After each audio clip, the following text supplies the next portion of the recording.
हुजूर दगा हुआ है, ये शिवा नहीं है, शिवा का कोई हम शकल है।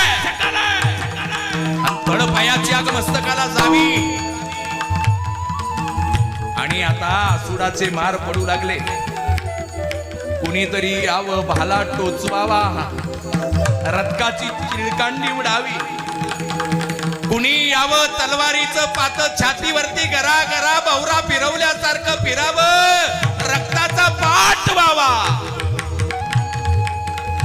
आणि वारंवार विचारल्या जातंय, बोल कोण है तू?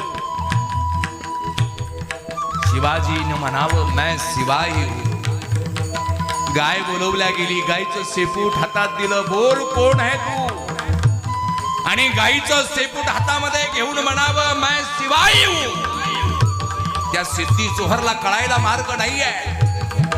गाय को भगवान मानने वाली ये औलाद झूठी कसम खाएगी नहीं। आणि त्या फाजल खानाकडे रागानं बघावं, कंबाक फसाता है, ये कसम खा रहा है। आणि आता वेदना असह्य झाल्या, राजे आता संकटाच्या बाहेर गेले असतील।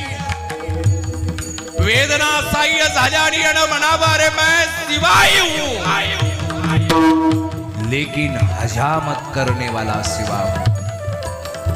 अरे शिवाजी वादळ आहे वादळ, जिथं यायचं तिथं येतो, जिथं जायचं तिथं जातो। तुझ्या सारख्याच्या हाती लागायला तो काय पाला पाचोळा आहे का? असं म्हणतो ना म्हणतो तोच पाठीमागून एक भाला आला आणि शिवाजी काशीदांच्या हरपार गेला। ठिबकणाऱ्या रक्ताकडे पाहून शिवाजी काशीदानं म्हणावं, राजे शेवटचा मुजरा घ्यावा राजे। राजे पुढच्या जन्मामध्ये जर देवानं माणूस म्हणून जन्माला घातलं तर तुमचाच पाईक होऊन जन्माला येईल राजे। स्वामी पुढे व्हावे पडता भांडण, मग त्या मंडन शोभा दावी। जा त्या सिंहगडाला विचारा, बाबा रे तुझ्या कोंढाण्याचा सिंहगड झाला कसा? जा त्या घोडखिंडीला विचारा, त्या घोडखिंडीला विचारा तुझी पावनखिंड झाली कशी?